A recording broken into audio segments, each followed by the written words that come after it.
And we're back. Okay. Michael. Xeddy is a rewards platform steered for college students to get the most out of their local ecosystem. I would say the closest thing college students have to that right now would be Unidays, right?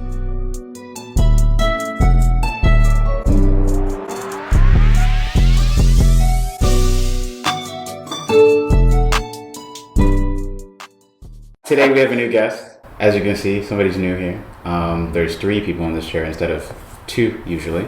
But welcome back to Why Y'all Working. I'm one of your hosts, Alaire Jameson. I am Michael Ogusanya. And we also have Basil Udo from Xeddy. All right. Sir. Cool. Are you a student, staff, or faculty member looking for the best deals around?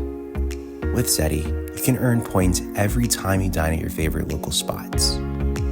Redeem rewards, get exclusive access to benefits and deals, and enjoy the taste of community spirit, all in one platform.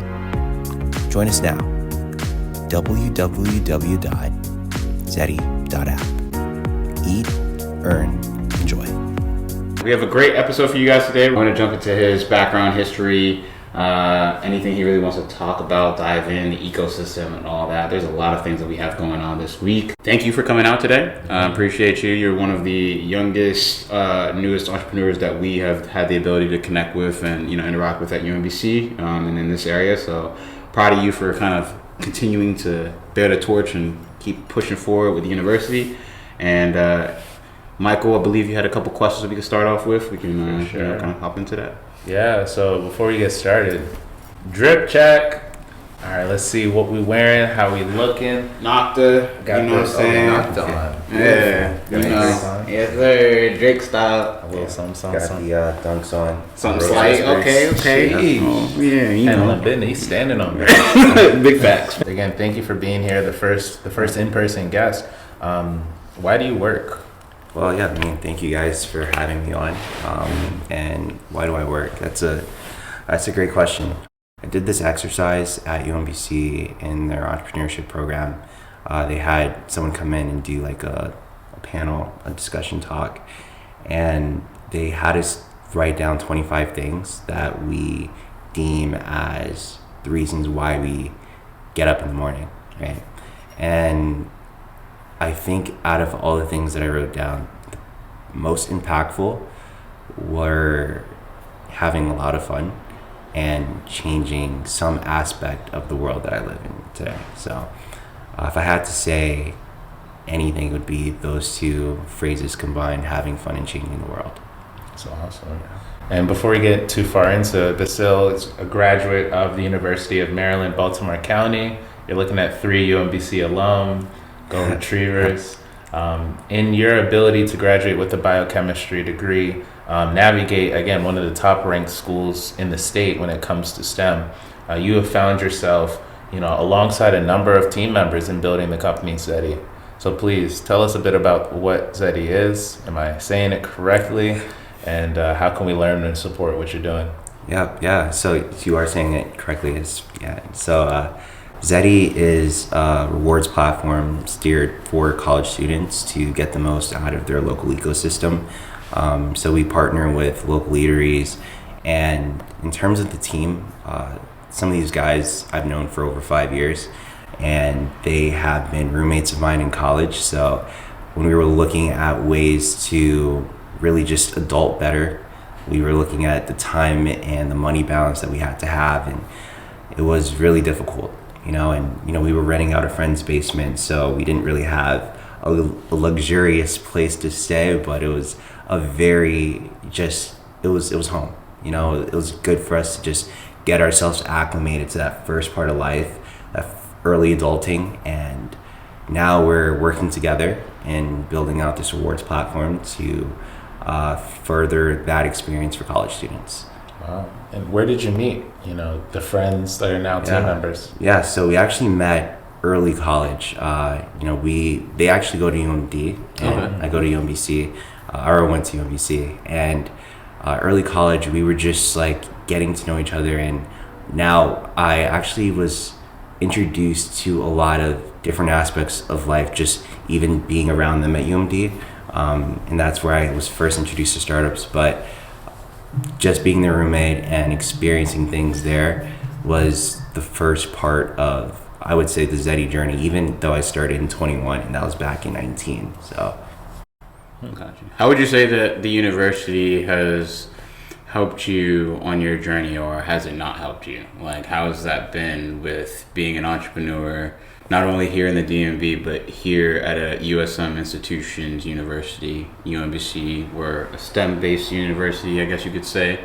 Where do you see your kind of self in the companies that you kind of going from here? Yeah. So, just even thinking about UMBC as a school that prioritizes STEM, and thinking also about surrounding universities. There's Hopkins, there's UMD. Hopkins is not in the USM ecosystem as much, but definitely have a ton of resources for entrepreneurs. And I think just with UMBC being my home institution, they've been able to provide me with gateways to getting access to a lot of resources. They've been building resources on their own that have been instrumental to me at this point to getting Xeddy to where it needs to be. There's the research park at UMBC with BW Tech. There is, really just bright minds that exist there that are mentoring me, introducing a lot of ways for me to just grow Xeddy in the most effective way. I think that with what is available, there's a lot of potential for our personal growth. And I can see with Xeddy growing and with me growing as an entrepreneur, me being able to redirect a lot of that growth back into the ecosystem I came from. Okay, no, solid. Do you see yourself having to pick up another position at some point to help, facilitate the facade of like, I gotta work a 9 to 5 and pay the bills, you know what I mean? While Xeddy is kind of like, getting the customers and can't quite pay the team yet? Or are you, kind of just saying like, fuck it, like I'm just gonna, go ahead and do it? I mean, we did both, so you're talking to people that have been there and done that, but like, just wanted to know from your perspective, where are you at in your journey, now that you graduated, and where are you looking at kind of moving next? Yeah. I mean, with that, so I got my degree, like you mentioned, biochemistry, and after school, I did start working at a place that was prioritizing cell and gene therapy. And I used a lot of those funds to pay the team to get our marketing efforts going, and a lot of the research that we've been doing prior to now we're preparing to launch. So right now I'm not working there anymore, but now it's to focus more on Xeddy so that we can get to that next stage of growth and product market fit. That's awesome. And so just to understand again, Xeddy is for any college student that might be on campus, might be off campus. They want either a quick bite, something to eat in the morning, or it's late night. No telling what they're doing late at night, but they need something to fuel their stomach and craving. Hopefully studying. We all know, yeah. Especially at UMBC, that's all we do. So all we do. So it's an app they can download on iOS and on Android to be able to direct them towards the best eateries. Yeah. So it's a web application right now. So you go to a website, you get do it to your just mobile browser. But yeah, no, you're right. So it's something that they can use to access rewards from local eateries, get the best in-person experience from that. So I would say the closest thing college students have to that right now would be Unidays, right? We use Unidays to for apparel and retail stuff. And discounts. Yeah, if you're well, I know I came into Apple Music through the Views album. So all right. If you're an Apple Music user, you can get discounts on that as a student. Sure. Yeah, I lost my Unidays. They have a graduate. It's not a graduate. It's a like an alumni kind of program now that doesn't give you as much benefits. But we ain't gonna talk about that. I used to abuse the Amazon Prime membership for students when they had that. Yeah, it was free, 6 months free, and then they canceled it. You had to verify, and then they put it through Unidays, I believe, for a certain amount of time. It was crazy. Yeah. But okay. No, so like you guys are going to, so you partnered with like Okamoka and everybody already for like their rewards, or how's that working out? What are some of your partnerships? Yeah. So right now we have Okamoka on board. Solid. It's a soft launch that we're going to do very soon. So We've gathered some beta testers, some people in our VIP program to test the app when it's ready. And from that point, we'll be just rolling it out on the mass market side. Okay, is that going to coincide with like UMBC's kind of strategy for takeover in Arbutus and Catonsville, or are you do you have your own kind of strategy for starting here at UMBC with our local area and then maybe going to like Little Blue Menu or something, like doing a collab with like Chick-fil-A, you know what I mean, like going down to College Park? The only reason why I bring that up is because it would seem to me to be the most logical next step, which is why I asked. So I just want to know where your head's at on that. Yeah. So, I mean, we have our own strategy, and we do believe there's a lot of synergy that exists with the university and the eateries. Okay. So, with that synergy, we want to incorporate our strategy to best benefit both sides. Now, are you talking like you're going to partner with Chartwell's or for eateries on campus, or just eateries in the local area outside of that? So like their Pandas, your like how you were talking like Okamoka and stuff like that, or no? Right. So, and Panda. So I don't think we have a Panda at UMBC, right? Well, not on campus. Towson No. does. Panda's like literally 10 minutes down the road next to Walmart. Yeah. And you tap in. Yeah. Yeah. And even I know College Park, that whole row of the streets. There's Milk Boy. There's like tons of. There's a real good gyro spot too. I mean, when you look Marathon? at yeah, the connection when you look at the radius from students to eateries, I feel like UMD takes the cake there. Yeah, no no, pun intended. No, yeah. So you're right. So on campus, off campus, there's, like I said, there's synergy. So creating that connection, creating that partnership would be ideal. In terms of campus, the radius around campus that even students like to eat within. Mm-hmm. We did some research this summer. We found that the majority of respondents are more inclined to eat within a 5-mile radius. So that also informs a lot of the work that we do, right? So we want to make sure that students are getting access to eateries that they will actually go to, and that 5-mile radius is a sweet spot for us.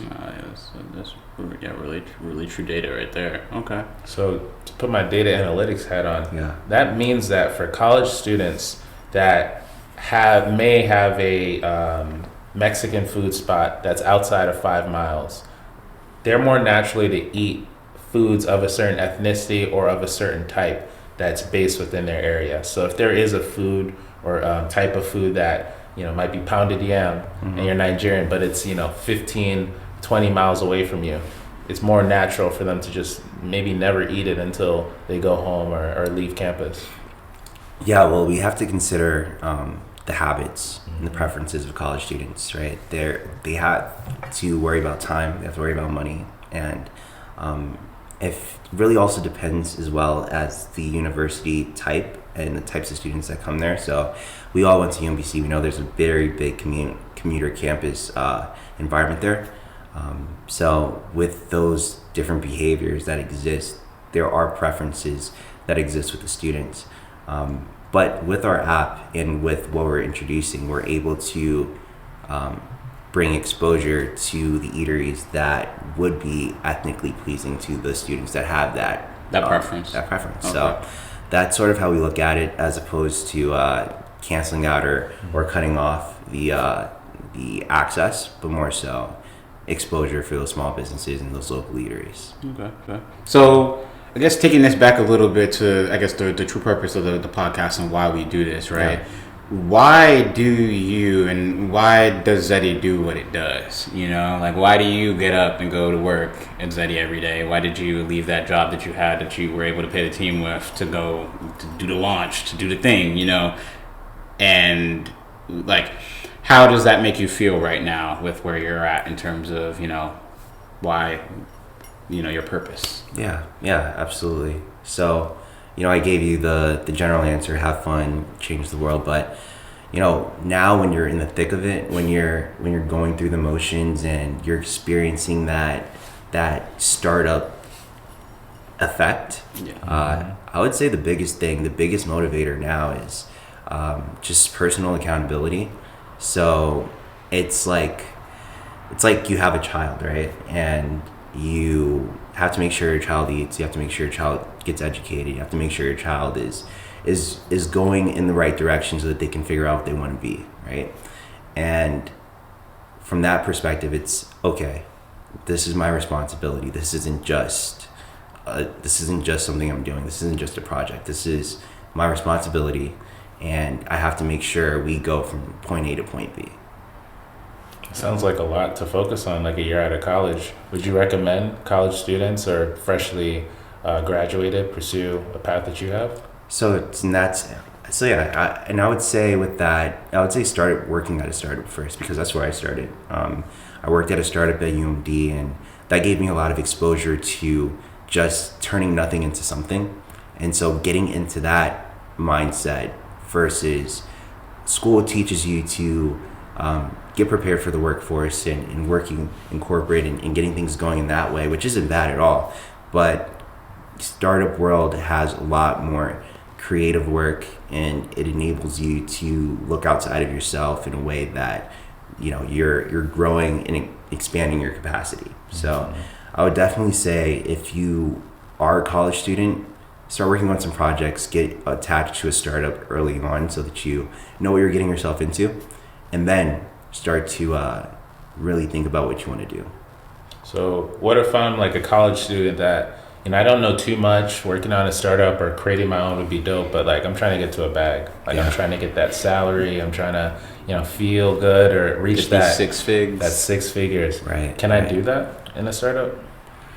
So you can, but it really depends on the stage of the startup. You could try to you could start like really early with the startup and be the driving force behind that, and, you know, make sure everything gets done. But I would say the more strategic, risk averse path is joining a startup that has some traction, somewhere that you know that you can be a key part and grow with it.